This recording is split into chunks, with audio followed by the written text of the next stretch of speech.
नमस्कार दोस्तों, आप सभी का स्टडी फॉर यूपीएससी पीसीएस में स्वागत है। आज का न्यूज़पेपर डिस्कशन वीडियो है। ये न्यूज़पेपर का ही डिस्कशन करेंगे हम लोग। उससे पहले ये जो ट्वीट आया है इसके बारे में मैंने एक छोटा सा वीडियो बना दिया था, लेकिन बहुत सारे बच्चे मैसेज करने लग जाते हैं, उसके बाद से कमेंट करने लग जाते हैं कि अब क्या होगा।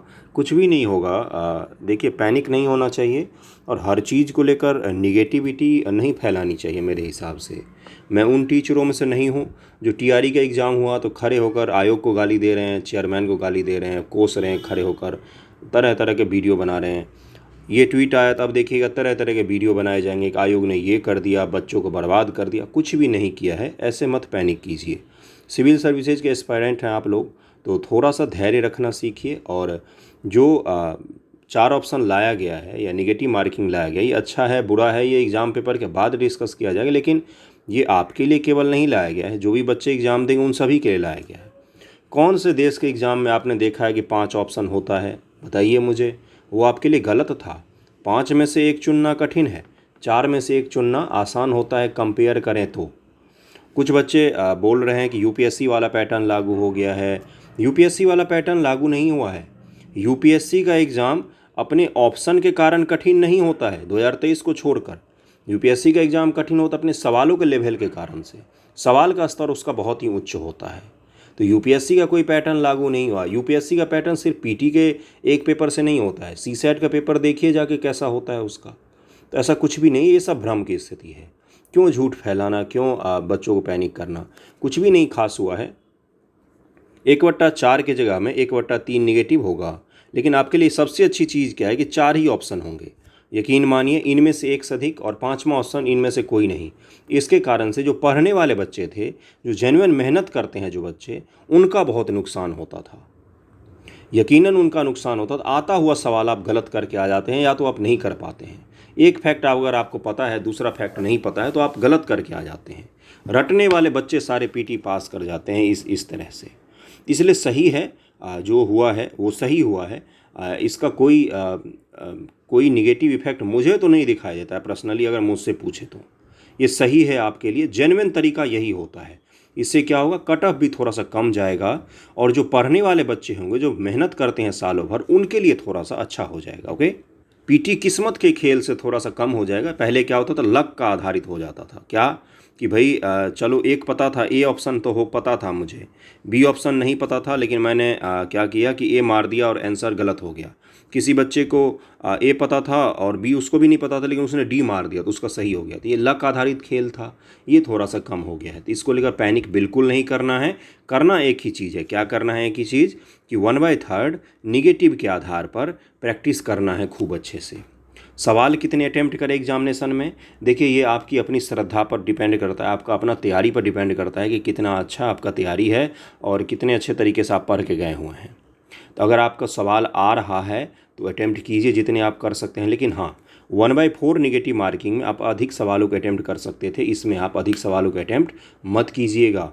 जितने आपको सवाल आए उससे ठीक है, 10 सवाल 15 सवाल ज़्यादा पर आप गेस कर सकते हैं, लेकिन उससे ज़्यादा में मत जाइएगा। और ये अंदाज़ा एक मैं अभी आज कह रहा हूँ, कब तारीख है, 27 तारीख को बैठ कर कह रहा हूँ।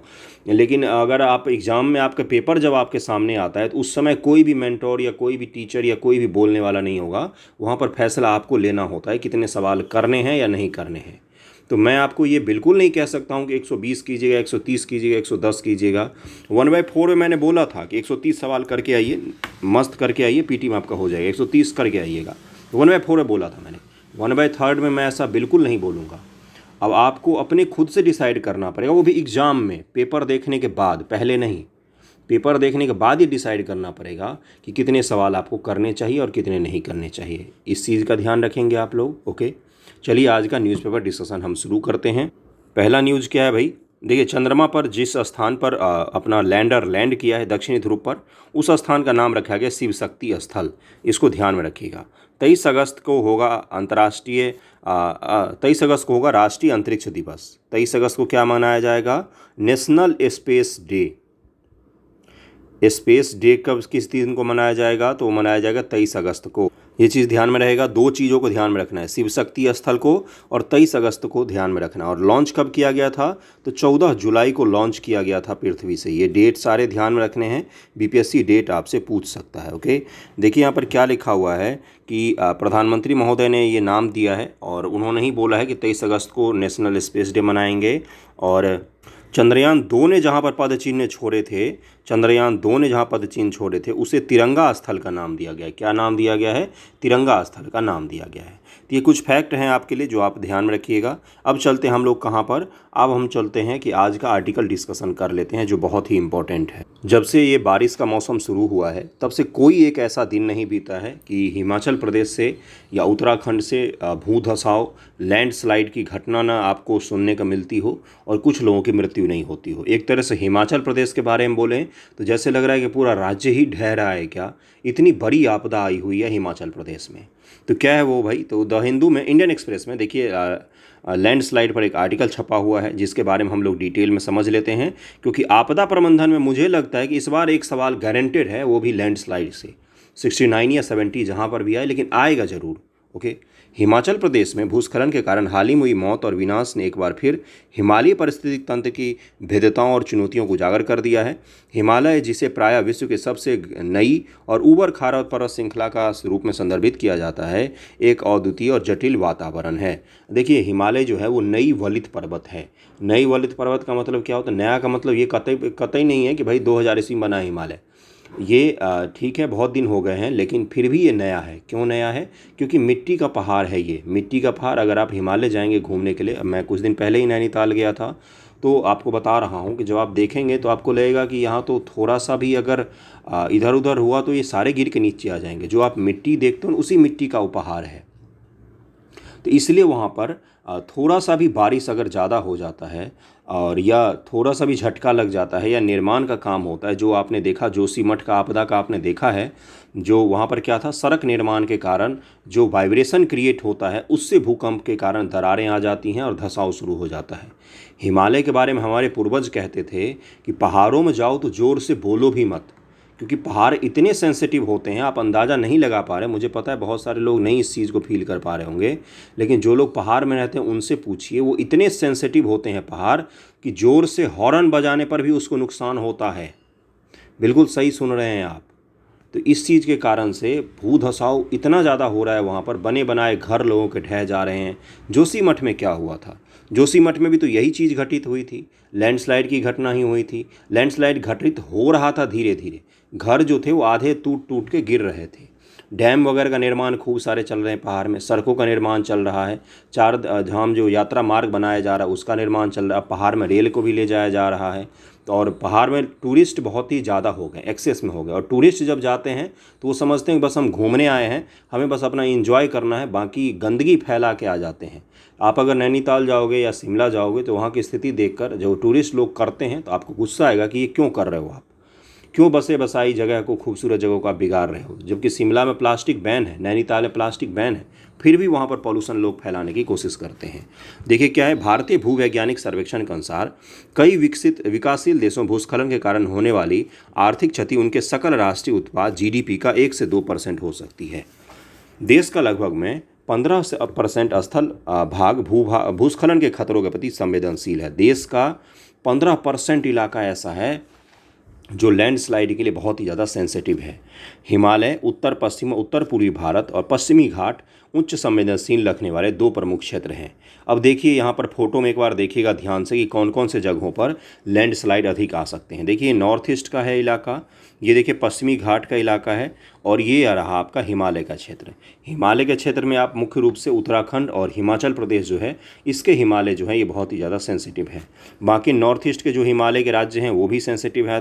देखिए यहाँ पर सिक्किम है छोटा सा, ये आपका अरुणाचल हो गया, फिर नागालैंड हो गया, फिर मिजोरम हो गया, मेघालय हो गया, सारे के सारे। ये देखिए छोटा सा मेघालय यहाँ पर है। ये सारे के सारे जो हैं ये लैंडस्लाइड के प्रति सुभेद्य हैं, सेंसिटिव हैं। पश्चिमी घाट में अगर हम लोग बात करें तो महाराष्ट्र से शुरू कर सकते हैं हम लोग, महाराष्ट्र, कर्नाटक, उसके बाद से केरल, मुख्य रूप से तमिलनाडु का कुछ इलाका। ओके, 4.2 लाख किलोमीटर के स्क्वायर का एरिया है लगभग में जो भूस्खलन से प्रभावित रहता है। लैंडस्लाइड एक भूवैज्ञानिक घटना है जिसमें सैल, मिट्टी व मलबे के एक भाग का नीचे की ओर खिसकना या संचालन शामिल होता है। ग्रेविटी के कारण, किसके कारण? तो ग्रेविटी के कारण स्लोप अगर उनका हाई है, स्लोप का क्या तात्पर्य होता है? जैसे मान लीजिए ये कोई जगह है, ऊंची जगह है, इसका स्लोप ऐसा है, ये स्लोप कहलाता है, या फिर ऐसा है, या फिर ऐसा है, इस तरह का क्या कहते हैं? स्लोप कहा जाता है।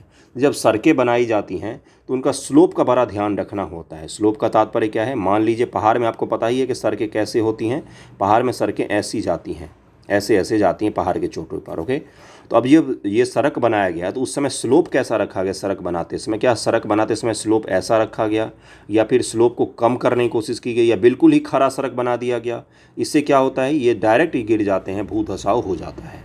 तो इसका भी ध्यान रखना होता है। भूस्खलन प्राकृतिक व मानव निर्मित दोनों ही ढलानों पर घटित हो सकते हैं। ओके, आपसे इसका कारण पूछ सकता है, परिणाम पूछ सकता है। प्रायः भारी वर्षा, भूकंप, ज्वालामुखी गतिविधि, मानव गतिविधि जैसे निर्माण या खनन, भूजल स्तर परिवर्तन जैसे कारकों के संयोजन से उत्पन्न होते हैं। ये भूस्खलन को उनकी गति, संचालन, विशेषताओं के आधार पर कई प्रकारों में वर्गीकृत किया जाता है। स्खलन या स्लाइड, ये किसी विखंडित सतह, कौन कौन से प्रकार के भूस्खलन होते हैं? देखिए क्या लिखा हुआ है कि पहला होता है स्लाइड्स। ये किसी विखंडित सतह पर या दुर्बल क्षेत्र में मिट्टी या सैल का संचलन है। संचलन का मतलब होता है घसकना।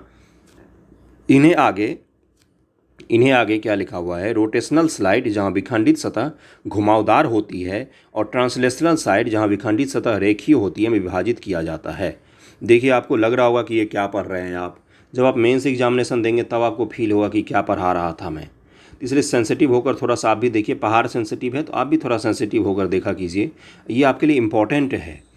मुझे पता है बहुत सारे बच्चों को नहीं पता होगा, लेकिन मेंस का पैटर्न इतना चेंज हो गया है ना कि 69 में आपको उसका असर और भी दिखने वाला है। 68 तो टेलर था, डरा नहीं रहा हूँ, बता रहा हूँ आपको। प्रवाह या फ्लो क्या है? ये मिट्टी या सैल के ऐसे संचलन जैसे बड़ी मात्रा में जल भी शामिल होता है जो इस द्रव्यमान को तरल पदार्थ की तरह प्रवाहित करता है। जो आप केदारनाथ में जो आपने देखा था वो इसी प्रकार का था, और जो अभी हो रहा है वहाँ पर वो कौन सा है? तो वो इस प्रकार का है। ओके, अगला क्या है कि फैलाव या स्प्रेड। ये मिट्टी या सैल के ऐसे संचलन है जिनमें पार्श्व विस्तार और द्रव्यमान का टूटना शामिल होता है। ये आमतौर पर सामग्री के द्रवीकरण या प्लास्टिक विरूपण के कारण घटित होते हैं। अग्रपात या टॉपल्स होते हैं, या मिट्टी या सैल के ऐसे संचलन है जिसमें ऊर्ध्वाधर या निकट ऊर्ध्वाधर, भृगु या ढलान से द्रव्यमान का आगे की ओर घूमना और मुक्त रूप से गिरना शामिल होता है। एक होता है फॉल्स। ये मिट्टी या सैल के ऐसे संचलन जिनमें एक खाड़ी, ढलान या भृगु से अलग हो जाते हैं और मुक्त रूप से गिरते हैं। मान लीजिए किसी खाड़ी में बड़े ऊंचे स्थान से क्या हो रहा है? मिट्टी गिर रही है या मिट्टी पत्थर गिर रहे हैं, उसी को क्या कहा जाता है? ये फॉल्स वाले स्लाइड होते हैं। तो ये अलग अलग तरीके के होते हैं। पिछले साल महाराष्ट्र में एक बार, और अभी भी है, क्या है वहाँ पर? तो बहुत सारे लोग जो हैं वो रात को सोते नहीं हैं, जागते रहते हैं। पता है क्यों? क्योंकि रात में सोए हुए में स्लाइड आता है पश्चिमी घाट का, और पूरा का पूरा गांव दब जाता है स्लाइड के नीचे। पिछले साल महाराष्ट्र में बहुत बड़ी आपदा आई थी यही भूस्खलन के कारण। तो इसको थोड़ा सा अब आपसे पूछा जाएगा कि इसका बचाव का क्या उपाय हो सकता है, बताइए मुझे। सबसे पहला उपाय क्या हो सकता है? सवाल पूछा गया है टीआरई में कि बाढ़ के लिए आप कौन सा काम करना चाहेंगे, तो पेड़ लगाना था। तो भूस्खलन के लिए कौन सा काम सबसे पहले करना चाहिए? पेड़ लगाना। जब आप एक पेड़ को काटते हो तो न सिर्फ पेड़ को काटते हो बल्कि पेड़ ने जितने मिट्टी को जकड़ा हुआ है वो मिट्टी अब स्वतंत्र हो जाते हैं। तो पहाड़ के ढलानों पर जब पेड़ काट दिए जाते हैं तो वो पेड़ दरअसल में मिट्टी को रोक के बैठे हुए थे। उन पेड़ को जैसे ही आप काटोगे तो उतना एरिया का जो मिट्टी है वो स्वतंत्र हो गया, वो कभी भी स्लाइड करके नीचे आ जाएगा। ओके, ये आपको ध्यान में रखना है। हिमालय क्षेत्र भूस्खलन के क्या क्या कारण हैं? भृगु पारिस्थितिक तंत्र यानी कि सैल विरूपण, उत्खनन और सैलों के रीवर्क जैसे कई उपसतह प्रक्रियाओं से संबद्ध टेक्टोनिक या नव टेक्टोनिक गतिविधियां तथा कटाव, अपक्षय, वर्षा, हिमपात, बहुत सारे ऐसे कारण हैं जिनके कारण से वो आते हैं। भूकंप जो यूरेशियाई प्लेट पर बहुत ही ज़्यादा होते हैं, मतलब यूरोप और एशिया का प्लेट मिलता है कहाँ पर? तो हिमालय में, जिसके कारण से भूकंप का सेंसिटिव जोन है। और क्या होता है? उसके कारण से वहाँ पर स्लाइड्स आ सकते हैं। जलवायु प्रेरित चरम घटनाएं भी होती हैं, जैसे अभी क्या हो रहा है? अभी वहाँ पर बहुत ही ज़्यादा बारिश हो रहा है, आप अंदाज़ा नहीं लगा सकते हैं। कुछ उत्तराखंड हिमालय के हैं दोस्त वगैरह, तो वो बताते हैं कि वर्षा रुक ही नहीं रही है महीनों से, इतनी अधिक वर्षा हो रही है। तो सोचिए कि मिट्टी का पूरा ढाल बना हुआ, सोचिए अपने सामने इमेजिन कीजिए कि मिट्टी का ढाल है, उस पर खूब पानी आप गिरा रहे थे, क्या होगा? वो बहता रहेगा। बहने लग जाएगा उसमें से मिट्टी। तो यही चीज़ हो रहा है अभी हिमाचल प्रदेश में। उम्मीद करता हूँ आप समझ गए होंगे, आपके दिमाग में फिगर बन गया होगा कि हाँ कैसे क्या हो रहा है। ओके, जलवायु परिवर्तन, हिमनद, नदी प्रणाली, भू आकृतिक विज्ञान, जैव विविधता प्रतिकूल प्रभाव पड़ता है, जिसके परिणाम स्वरूप पर्वतीय राज्यों में लोगों की भेद्यता और सुरक्षा बढ़ गई है। भूमिचलन से यह समस्या और भी बढ़ जाती है। मानव जनित कारक क्या हो सकते हैं? दरअसल में देखिए, जब तक मानव पहाड़ में नहीं गया था, पहाड़ बहुत खूबसूरत थे। जब से मानव पहाड़ में गया है, पहाड़ को इन्होंने विनाशकारी बना दिया है। तो देखिए क्या सब हो रहा है, सड़क निर्माण, सुरंग निर्माण, इन सभी के कारण क्या होता है, वहाँ पर वाइब्रेशन क्रिएट होता है, वहाँ पर नुकसान पहुँचता है। अवैज्ञानिक तरीके से हम निर्माण करते हैं, हम सिर्फ और सिर्फ आर्थिक जो हमारा प्रायोरिटी है उसको बस सबसे सर्वोच्च पर रखते हैं। बाकी हम इकोलॉजी और पर्यावरण, वहाँ के लोगों की संस्कृति को भूल जाते हैं जब हम डेवलपमेंट करते हैं। तो मैं कोई आलोचना नहीं कर रहा हूँ, मैं आपको पढ़ाने की कोशिश कर रहा हूँ, मैं आपको समझाने की कोशिश कर रहा हूँ कि समझिए क्या हो रहा है वहाँ पर। उत्खनन, वनों की कटाई, शहरीकरण, कृषि, अत्यधिक पर्यटन, एक्सेसिव टूरिज्म, इसके कारण से भी बहुत नुकसान होता है वहाँ के लोगों का और वहाँ के ज़मीन का, वहाँ के पर्यावरण का। अब सोचिए, जून जुलाई के जैसे ही महीना आता है, पूरा हरिद्वार से लेकर मनाली और देहरादून से लेकर शिमला से लेकर नैनीताल सब भर जाते हैं बिल्कुल। ये क्या है? ये एक्सेसिव पर्यटन का उदाहरण है। इतने गाड़ी चले जाते हैं कि वहाँ पर होटल वगैरह सब फुल, 100% ब्लॉक। तो अब सोचिए उससे नुकसान होगा, पहाड़ की भी झेलने की अपनी कैपेसिटी है ना। इन सब से क्या होता है? वनस्पति आवरण को हटाने, जल निकासी पैटर्न में बदलाव करने, मिट्टी कटाव को बढ़ाने, कृत्रिम कट एंड फिल का निर्माण करने, सैलों को तोड़ने, कंपन पैदा करने में, ढलानों को प्राकृतिक संतुलन को बिगाड़ सकती है। ये गतिविधियां मानव बस्तियों और संरचना के लिए भूस्खलन के खतरे और जोखिम को बढ़ा सकती है। 2013 में जो केदारनाथ त्रासदी, इस भूभाग में होटल, सड़क, पुल, बांध जैसी अनियोजित विकास और निर्माण गतिविधियों से भी प्रभावित हुई, जिसने प्राकृतिक जल निकास प्रणाली को बदल दिया और मृदा का कटाव बढ़ गया था। 2013 का याद कीजिए, केदारनाथ का आपदा। उस आपदे के से पहले केदारनाथ में होटल और रेस्टोरेंट इतने ज़्यादा हो गए थे कि उनको संभालना मुश्किल हो गया था। लेकिन आपदा के बाद केवल एक चीज़ बचा, क्या? तो केवल बीच में मंदिर बच गया, बाकी सब साफ हो गए। अब वहाँ पर बिल्कुल नेचुरल तरीके से हर चीज़ को फिर से बसाया जा रहा है। तो ये प्रकृति अपना इलाज खुद भी ढूंढ लेती है। प्रकृति जो है वो अपनी रक्षक खुद है। यमुना जी दिल्ली में जो थी, पिछले 20 साल 25 साल से सरकारें जो हैं उसके सफाई के नाम पर पैसा कमाती रही, भरती रही अपनी जेब, कभी साफ़ नहीं कर पाई। अभी कुछ दिन पहले दिल्ली यमुना में बाढ़ आई, पूरा दिल्ली का यमुना साफ़ हो गया, काला से पीला हो गया बिल्कुल। जो यमुना काली दिखती थी वो पीली दिखने लग गई थी। ये कैसे हुआ भाई संभव? फिर से हम उसको काला कर देंगे? हम दिल्ली के लोग हैं, सबसे ज़्यादा नुकसान हम ही करते हैं। मतलब हम भारत के जो लोग हैं वो अपनी नदियों का नुकसान हम खुद करते हैं। माता जी उसको एक ही बार बोलते हैं साल में, हम जब छठ वगैरह मनाना होता है, बाकी से हम उसमें कूड़ा करकट डालने का काम करते हैं। तो उस सरकारें साफ नहीं कर पाई, प्रकृति ने साफ कर लिया। तो ऐसा ही कुछ हुआ था वहाँ पर भी। भूवैज्ञानिक संचलन के कारण से होता है, पश्चिमी विक्षोभ और मानसून के कारण से भी नुकसान काफ़ी ज़्यादा होता है। हिमालय क्षेत्र में देख सकते हैं आप, पश्चिमी घाट में ये कारण है, हिमालय क्षेत्र में ये कारण है।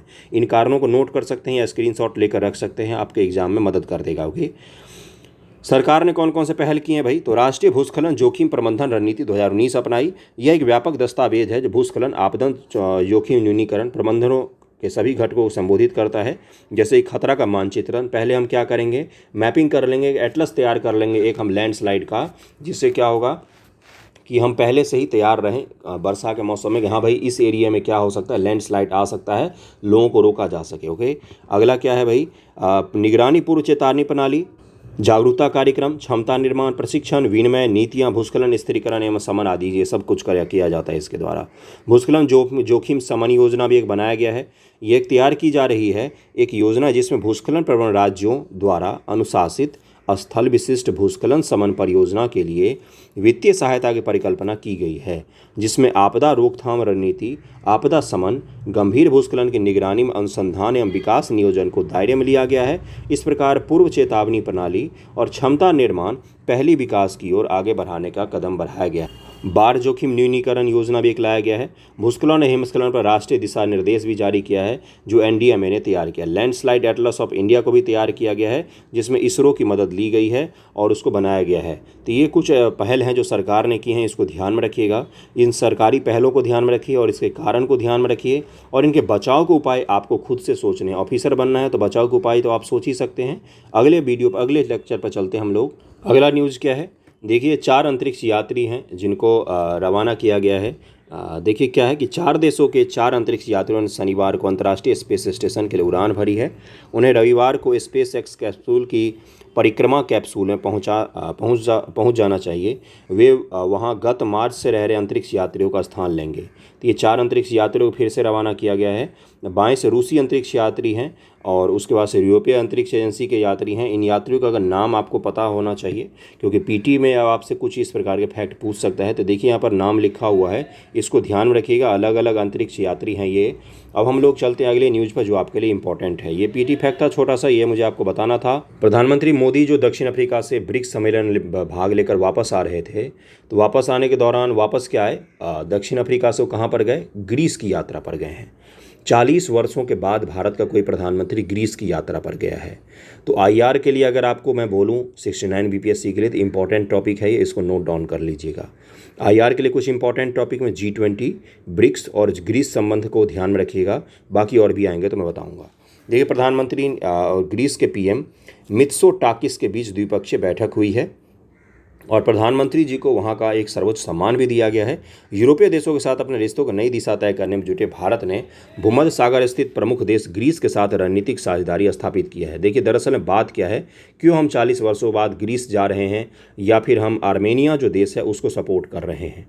दरअसल में एक तिगरी बन रही है। तिगरी का मतलब क्या होता है, 3 देशों का एक ऐसा गुट बन रहा है जो भारत विरोधी हरकतों में बड़ा शामिल रहता है। एक है पाकिस्तान, एक है आपका तुर्की और एक है अजरबैजान। अजरबैजान जो है इसका आर्मेनिया से विवाद था, जिसमें तुर्की और पाकिस्तान ने जब युद्ध हुआ अजरबैजान और आर्मेनिया का नागोर्नो कराबाख को लेकर, तो उस पर इन दोनों देश ने किसका साथ दिया, तो इन दोनों देश ने साथ दिया किसका, अजरबैजान का। तुर्की और पाकिस्तान ने न सिर्फ साथ दिया बल्कि हथियार भी मुहैया करवाया उसको, और आर्मेनिया को पीछे हटना पड़ गया। आर्मेनिया का इंडियन गवर्नमेंट ने सपोर्ट किया था, लेकिन हमने हथियार नहीं दिया, हम युद्ध को बढ़ावा देने का काम नहीं करते हैं। आर्मेनिया और ग्रीस इन दोनों का तुर्की से दुश्मनी है। तुर्की हमेशा हमारे खिलाफ ही रहता है, भले ही हम उसकी कितनी भी मदद करें भूकंप में या किसी भी चीज़ में। तुर्की हमेशा पाकिस्तान के समर्थन में खड़ा होता है, पता नहीं क्यों। एक उसका कारण ये भी हो सकता है कि इस्लामिक हैं और वगैरह वगैरह, जो भी है उनका अपना रीज़न है साथ में खड़े होने का। और हमेशा से ही तुर्की का यही रवैया रहा है लगभग में। हमारे साथ ऐसा नहीं है कि कोई बहुत बड़ी दुश्मनी है, लेकिन हमेशा भारत के स्ट्रेटजी के खिलाफ पाकिस्तान का साथ देता आया है। तो अब तक तो हमने सुना इसका, सहा भी, चलो ठीक है भाई, इग्नोर करते रहे। लेकिन अब हमने थोड़ा सा एग्रेसिव होकर डायरेक्ट चैलेंज करना शुरू किया है तुर्की जैसे देशों को भी, कि अपनी हैसियत में रहो, वही सही रहेगा। उसके लिए हमने क्या किया है, जो उसके 2 प्रमुख दुश्मन देश हैं, एक कौन है, ग्रीस, और एक है आर्मेनिया, इन दोनों का हमने अब सपोर्ट करना शुरू किया है स्ट्रैटेजिक तौर पर। हर दृष्टिकोण से का मतलब हर दृष्टिकोण से, सैनिक दृष्टिकोण से, आर्थिक दृष्टिकोण से, सामरिक दृष्टिकोण से, हर चीज़ से हम उसका मदद करेंगे ग्रीस का। और ग्रीस जो है वो यूरोप का गेटवे कहलाता है। क्या कहलाता है, यूरोप का गेटवे कहलाता है। और सुनिएगा मेरी बातों को, इस पर मैं एक एनालिसिस वीडियो लाऊंगा, आपको स्टडी फॉर ज्ञान पर उपलब्ध करवा दूंगा मैं। जैसे कल मैंने ब्रिक्स के जो 6 नए सदस्य ऐड हुए हैं, उन 6 पर कल एक वीडियो डाला है मैंने, एनालिसिस वीडियो है, तगड़ा वीडियो है, जाकर देखिएगा, दिमाग खुल जाएगा आपको। तो उसी प्रकार से ग्रीस पर भी अवेलेबल करवा दूंगा। आईआर अच्छी पढ़ाता हूँ मैं। तो देखिए यूरोप का गेटवे कहा जाता है इसको। और एथेंस का नाम आपने सुना है, यहीं से कभी इसी ग्रीस प्रांत से इन्हीं जगहों से कौन आया था, सिकंदर आया था भारत में। तो संबंध के तौर पर अगर हम खोदने के लिए जाते हैं आईआर में, तो ऐतिहासिक संबंध हम ढूंढ के निकाल ही लेते हैं कहीं ना कहीं से। स्पार्टा का नाम सुना है आपने, 300 टाइप की मूवी देखी है। तो ग्रीस का इतिहास जो है वो भारत का जैसे स्वर्णिम इतिहास रहा है ना प्राचीन भारत में, वैसे ही ग्रीस जो है वो दुनिया में उसका प्राचीन इतिहास रहा और एक अलग ही सभ्यता रही है उसकी, है ना। इसलिए भारत अब क्या कर रहा है, तिगरी मैंने बता दिया, उन तिगरी के विरोध में हम अब खड़ा करने जा रहे हैं किसका, तो भारत, आर्मेनिया और ग्रीस के एक तिगरी को खड़े करेंगे। ग्रीस के पास और ही बहुत कुछ है, जैसे F-16 का यूज करता है ग्रीस, फाइटर जेट है ये, क्या है, F-16 का यूज और कौन करता है, पाकिस्तान करता है। ग्रीस राफेल का यूज करता है, और राफेल का यूज और कौन करता है, तो भारत करता है। तो इसलिए हम कुछ समय में, आने वाले समय में अपने सामरिक शक्ति को भी बढ़ा सकते हैं। ग्रीस के साथ हम सैन्य समझौते में भी घुस सकते हैं कुछ न कुछ मदद के लिए, और सामरिक रूप से तो हम जा ही रहे हैं, आगे बढ़ा ही रहे हैं अपने आप को। अंतरिक्ष, स्पेस, समुद्री सहयोग, आर्थिक सहयोग, सैन्य सहयोग, हर दृष्टिकोण से हम एक्सप्लोर करना चाहेंगे अपने रिलेशन को। तो इस पर एक डिटेल वीडियो मिलेगा। अभी आप क्या करेंगे, ग्रीस का मैं आपको मैप दिखाता हूँ, वो देख के संतुष्टि कर लीजिए, और थोड़ा सा इसको भी ध्यान रखिए। क्या नाम है इसका, grand grand cross of the order of honour. क्या? Grand cross of the order of honour प्रधानमंत्री मोदी जी को दिया गया है, हमारे भारत के प्रधानमंत्री को दिया गया। अच्छी बात है, दिया गया है। प्रधानमंत्री को ग्रीस की सरकार के the grand cross order of the honour दिया गया है। एक चीज़ और के कारण से ग्रीस चर्चा में है। किस लिए चर्चा में है? सुनिएगा ज़रा। एथेंस जो है उसकी राजधानी, उसके आस पड़ोस के जंगलों में बहुत ही भीषण आग लगी हुई है। इसके कारण से एथेंस के लोगों का जीना मुहाल हो गया है। इसके कारण से भी चर्चा में था एथेंस और ग्रीस। इसका आप मैप देख लीजिए। देखिए ये तुर्की है, ये तुर्की है, और ये बुल्गारिया है, ये मैकेडोनिया है, और ये अल्बानिया है। अल्बानिया ध्यान में रहेगा। यहाँ पर देखिए ये एजियन सी है, एजियन सी है। ये क्या है? एजियन सी। एजियन सी में प्राकृतिक रूप से बहुत ही सारे संपदाएं हैं, खनिज संसाधन हैं, जिसके ऊपर ग्रीस कभी अपना अधिकार जताता है तो कभी तुर्की अधिकार जताता है। तुर्की और ग्रीस के बीच में इसमें विवाद इतना ज़्यादा बढ़ गया था कि फ्रांस ने ग्रीस के समर्थन में अपने राफेल विमान को भेज दिया था तुर्की पर अटैक करने के लिए, जबकि तुर्की और फ्रांस दोनों नाटो के सदस्य हैं, फिर भी भेज दिया था। तो ये ग्रीस और जो तुर्की है इनके बीच में यहाँ पर विवाद होता रहता है। एजियन सी ध्यान में रखना है बंधुओं। ये बॉस्फोरस की जल संधि है जो एजियन सी को किससे जोड़ती है? तो काला सागर से जोड़ती है, बॉस्फोरस की जल संधि। ये भूमध्य सागर का देश है ग्रीस। ग्रीस का आप देख ही सकते हैं। आयोनियन सी को ध्यान में रखना है। ये मेडिटेरियन सी तो पूरा सागर का ही नाम है। सी ऑफ क्रेट को ध्यान में रखिएगा और एजियन सी को ध्यान में रखिएगा। एथेंस कहाँ पर है भाई? एथेंस रहा ये। ओके, देखिए स्पार्टा नाम राज्य लिखा हुआ दिख रहा है आपको, स्पार्टा। तो ये वही वाला स्पार्टा है, इसको ध्यान में रखिएगा। आगे बढ़ते हैं हम लोग, अगले टॉपिक पर चलते हैं। यहाँ पर कुछ पॉइंट इन्होंने भी बहुत अच्छे तरीके से दिया है दैनिक जागरण में, उसको भी मैं आपको बता ही देता हूँ। देखिए क्या लिखा हुआ है कि तुर्की का तौर, तुर्की का नाम तुर्की हो गया है। व्यापार समझौते के अलावा ग्रीस के रूप में भारत को जियो पॉलिटिकल मोर्चे पर अहम सहयोगी मिलेगा। ग्रीस ने लंबे समय से जम्मू कश्मीर मुद्दे पर भारत का समर्थन किया है, और 1999 ईस्वी में जब हमने परमाणु ब्लास्ट किया था तो उस समय में पूरे यूरोप ने हम पर प्रतिबंध की बातें की थी। एक फ्रांस ने नहीं की थी और एक आपका ग्रीस ने नहीं की थी। उसने हमें प्रतिबंध लगाने की बात नहीं की थी। भारत का समर्थन किया था, सपोर्ट किया था ग्रीस जैसे देश ने। और कश्मीर जैसे मुद्दों पर हमेशा ग्रीस ने भारत का समर्थन किया है। ओके, और तुर्की ने हमेशा विरोध किया है हमारा। ओके, जबकि पाकिस्तान के कश्मीर मुद्दे को अंतर्राष्ट्रीय रूप से देने के प्रयासों को बीच तुर्की ने उसके सुर में सुर मिलाया है। तुर्की ने पाकिस्तान को अप्रैल 2023 में अत्याधुनिक ड्रोन भी दिए हैं, जो भारत के लिए चिंता की बात है। ऊर्जा चिंता का कारण, भारत को एक ऐसे साथी की भी जरूरत है जो ऊर्जा चिंताओं को दूर करने में सहायता बन सके। तेल और गैस के असीमित भंडार वाले भूमध्य सागर क्षेत्र में भारत के लिए ग्रीस का उद्देश्य पूरा कर सकता है। देखिए अभी मैंने बताया कि भूमध्य सागर में जो ग्रीस है उसका स्ट्रेटेजिक रूप से लोकेशन बहुत इंपॉर्टेंट है। भुवन सागर में आपको नीचे की तरफ बढ़े हुए दो देश दिखेंगे, एक आपको दिखेगा ग्रीस यहाँ पर, और एक उससे आगे आपको यहाँ पर दिखेगा इटली। तो ये जो ग्रीस है इसके आस पड़ोस के क्षेत्रों में बहुत सारे भू संसाधन हैं, तेल है, गैस है। तो हो सकता है कि ONGC आपको कुछ दिनों में वहाँ पर भी दिखे। ONGC विदेश की एक शाखा। अगला क्या है कि ग्रीस लगभग सभी अंतर्राष्ट्रीय मोर्चों पर भारत का समर्थन करता है। तत्कालीन PM इंदिरा गांधी जी ने 1980 में ग्रीस की यात्रा की थी, जबकि वहाँ के तत्कालिक PM आंद्रे पापेंदु 1984, 85 और 1986 में भारत का दौरा किया था। इसको ध्यान रख सकते हैं। राजनीतिक समर्थन मिलेगा। चीन का बढ़ता वर्चस्व, चीन की विस्तारवादी नीति में भूमध्य सागर देश भी अहम है। उस क्षेत्र में चीन लगातार गतिविधियां बढ़ा रहा है, जिससे आर्थिक और सैन्य उपस्थिति वाली गतिविधियां शामिल हैं। ऐसे में भारत के लिए ग्रीस एक अहम सहयोगी के रूप में सामने आ सकता है। तो ये कुछ पॉइंट्स है जिसको आप ध्यान रखिएगा। बाकी इसको IR के लिए मैं आपको डिटेल में पढ़ाऊँगा, चिंता मत कीजिएगा। मैं जब IR पढ़ाता हूँ, IR के अपना प्लेलिस्ट है, लेक्चर देख सकते हैं। एक लेक्चर के बाद आपको उस लेक्चर को फिर याद करने के लिए दोबारा भी नहीं देखना पड़ेगा, इतनी क्लियरिटी आ जाएगी आपके पास में। ओके, चलिए अगले टॉपिक पर चलते हैं। अगला टॉपिक है, हिंदू से लिया है इसको, और ये क्या है? मुर्मांस्क बंदरगाह। क्या बोला मैंने? मुर्मांस्क बंदरगाह। और ये रूस का, जैसे ये रूस देश है, ये रूस ऐसा ही है कुछ, यहाँ पर है, बिल्कुल आर्कटिक सर्किल के पास में है। लेकिन सोचिए, अब आपके सवाल आना चाहिए था मन में, मैं ही सवाल ला देता हूँ कि वो यहाँ पर बर्फ़ कैसे नहीं जमती है, यहाँ पर जहाज़ कैसे जा पाते हैं? तो यहाँ पर एक गर्म जलधारा जाती है, नॉर्वे की जलधारा है शायद, देखिएगा एक बार। उसके कारण से इन क्षेत्रों में जहाज़ 12 महीने आ जा सकते हैं, गर्म जलधारा के कारण। अब ये चर्चा में क्यों है? क्योंकि आर्कटिक क्षेत्र की राजधानी उत्तरी समुद्री मार्ग का प्रारंभिक बिंदु कहे जाने वाले मुर्मांस्क कि में कार्गो यातायात में भारतीयों की भागीदारी बढ़ती देखी जा रही है। भारतीयों की जो भागीदारी है वो यहाँ पर बढ़ती जा रही है कारोबार में। और वर्ष 2023 के पहले 7 महीने में भारत को मुरमास बंदरगाह द्वारा संभाले गए 8 मिलियन टन कार्गो का 35% हिस्सा मिला है, जो मॉस्को रूस से लगभग 2000 किलोमीटर उत्तर पश्चिम में स्थित है। भारत के लिए आर्कटिक का महत्व क्या है?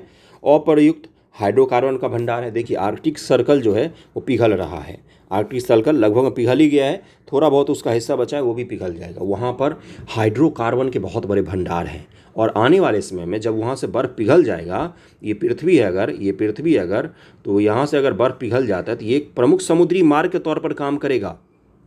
जब वहाँ पर बर्फ़ पिघल जाएगा तो प्रमुख समुद्री मार्ग के तौर पर काम करेगा आर्कटिक सर्कल, तो इसलिए भी वहाँ पर इंटरेस्ट है हमारा थोड़ा सा। अनुमान है कि इस क्षेत्र में तेल और गैस मौजूदा वैश्विक भंडार का 40% से अधिक हो सकता है। इस क्षेत्र में कोयला, जिप्सम, हीरे के समृद्ध भंडार हैं। जस्ता, सीसा, पल्सर, सोना, क्वार्ट्ज के भी पर्याप्त भंडार हैं।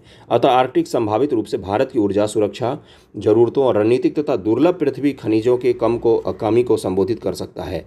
हालांकि सरकार को वर्ष 2022 की आर्कटिक नीति में उल्लेख किया गया है कि इस क्षेत्र के आर्थिक विकास के लिए देश के दृष्टिकोण का संयुक्त राष्ट्र सतत विकास लक्ष्यों द्वारा निर्देशित होगा। भारत की ऐतिहासिक भागीदारी भी रही है। आर्कटिक के साथ भारत का जुड़ाव वर्ष 1920 में स्वालबार्ड की संधि पर हस्ताक्षर करने के समय से है। भारत ने इस क्षेत्र में वायुमंडलीय, जैविक, समुद्री, जल विज्ञान, हिमनद विज्ञान संबंधी अध्ययनों पर भी ध्यान केंद्रित करते हुए विभिन्न वैज्ञानिक अध्ययन और अनुसंधान भी किए हैं। हिमाद्री अनुसंधान सेंटर, मल्टी सेंसर मूर्ड वेधशाला, उत्तरी वायुमंडलीय प्रयोगशाला जैसी पहल आर्कटिक अनुसंधान के प्रति भारत की प्रतिबद्धता को दर्शाती है। और 2013 में हम आर्कटिक परिषद जो है उसके पर्यवेक्षक राष्ट्र बनने से भारत की आर्कटिक उपस्थिति जो है मजबूत हुई है। पर्यवेक्षक राष्ट्र हम आर्कटिक सर्किल काउंसिल जो है उसके हम पर्यवेक्षक राष्ट्र भी हैं। ओके, जबकि हमारा आर्कटिक से कोई डायरेक्ट हमारा है नहीं कनेक्शन, लेकिन हम उसके पर्यवेक्षक राष्ट्र के तौर पर, ऑब्जर्वर नेशन के तौर पर शामिल हैं। भौगोलिक महत्व भी है। आर्कटिक दुनिया के समुद्री धाराओं को प्रसारित करने, ठंडे व गर्म पानी के दुनिया में भर में ले जाने में सहायता करता है। और इसके अलावा आर्कटिक समुद्री बर्फ ग्रह के शीर्ष पर एक विशाल सफ़ेद परावर्तक के रूप में भी काम करता है, एल्बिडो का काम करता है। इससे क्या होता है, पृथ्वी थोड़ी सी कम गर्म होती है। तो आर्कटिक सर्कल के बारे में ध्यान रखिएगा। और मूल रूप से आपको क्या ध्यान रखना है, तो ये जो मुरमास बंदरगाह है ना, इसको एक बार देख लीजिए लोकेशन। ये रूस का बंदरगाह है, बिल्कुल उत्तर पश्चिम इलाके रूस में स्थित है ये, इसको देख लीजिएगा। बिहार स्पेशल पर हम लोग चलते। बिहार के 4 और 2 किसान समूहों को जीनोम सेवियर पुरस्कार के लिए चयन किया गया है। 24 अगस्त 2023 को मीडिया से मिली जानकारी के अनुसार बिहार के 4 किसानों और 2 किसान समूहों को जीनोम सेवियर पुरस्कार के लिए चुना गया है। इन किसानों को केंद्रीय कृषि मंत्रालय द्वारा 12 सितंबर को दिल्ली में सम्मानित किया जाएगा। यह किसानों के लिए सर्वश्रेष्ठ पुरस्कारों में गिना जाता है और ये सभी किसान और किसान समूह बिहार कृषि विश्वविद्यालय से जुड़े हुए हैं। इन पुरस्कारों में 2 किसान समूहों को 10-10 लाख रुपये और 4 किसानों को 1-1 लाख रुपये दिए जाएंगे।